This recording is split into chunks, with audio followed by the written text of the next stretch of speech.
This is Democracy Now!, democracynow.org, the War and Peace Report. I'm Amy Goodman as we continue on the issue of nuclear power. On Sunday, tens of thousands of anti-nuclear protesters across the globe took their message to the streets to mark the first anniversary of the earthquake and tsunami at Japan's Fukushima power plant. Greenpeace Hong Kong campaigner Prentice Koo was among those voicing their concerns. Although no one died right now, but everyone can forecast the impact of Fukushima will last for over a decade or even a century. So for Japan, this kind of well-developed country can't even they can't handle a nuclear disaster. So it's really a strong lesson for everyone to know that when nuclear reactors go wrong, no one can control it. Will, we are going right now to Burlington, Vermont, to speak with Arnie Gundersen, former nuclear industry senior vice president who's coordinated projects at 70 nuclear power plants around the country. Arnie Gundersen provides independent testimony on nuclear and radiation issues to the Nuclear Regulatory Commission and congressional and state legislatures, as well as government agencies and officials in the U.S. and abroad. Now chief engineer at Fairewinds Association, he co-wrote the new Greenpeace report, Lessons from Fukushima. What are these lessons, Arnie Gundersen? Well, I think the first lesson is that this is a technology that can destroy a nation. I was reading Mikhail Gorbachev's memoirs, and he claims that it was Chernobyl, not perestroika, that destroyed the Soviet Union. And as you look at the transcripts coming out of Japan, we see that the Fukushima accident was on the verge of causing the evacuation of Tokyo. And had the wind been blowing the other way, across the island instead of out to sea, Japan would have been cut in half and destroyed as a functional country.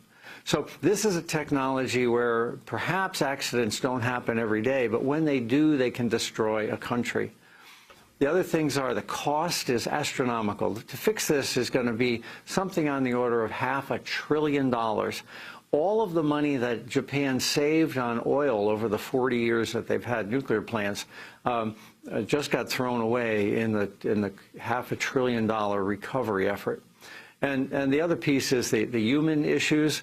The health impacts to the Japanese will begin to be felt in several years and out to 30 or 40 years from cancers. And I believe we're going to see as many as a million cancers over the next 30 years because of the Fukushima incident in Japan. Arnie Gundersen, Fox News host Neil Cavuto spoke with California Republican Congressmember Devin Nunes about what would happen if a tsunami hit a nuclear reactor here in the U.S. I want to go to that clip.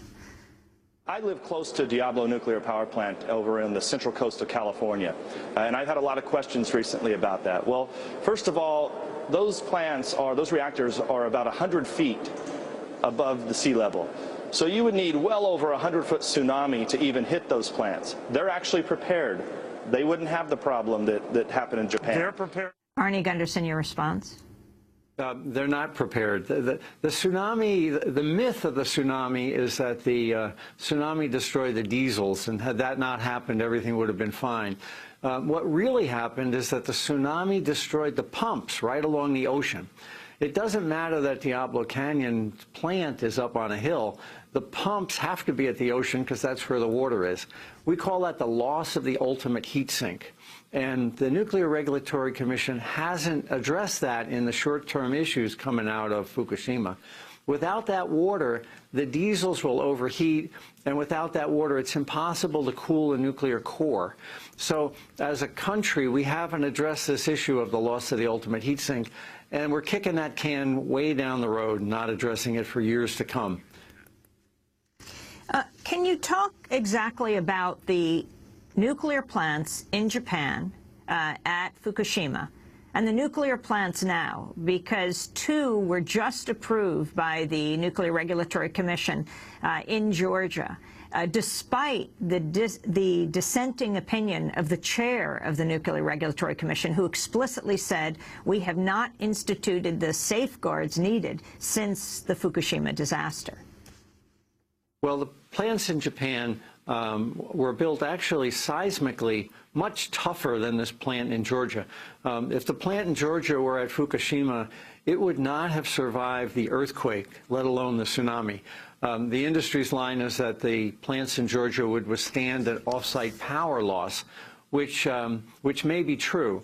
But the bigger problem is because they have an enormous amount of water on the roof, and seismically that makes it tippy, the plants in Georgia could not have survived the incident that began the entire issue.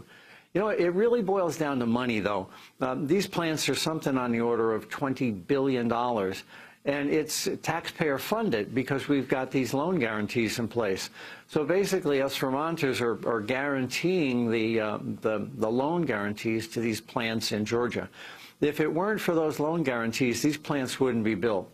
Nuclear has gotten to the point where it's so expensive that the new nukes are pricing themselves out of the market if it weren't for loan guarantees. And yet President Obama himself has pushed for these new nuclear power plants, the first two in decades.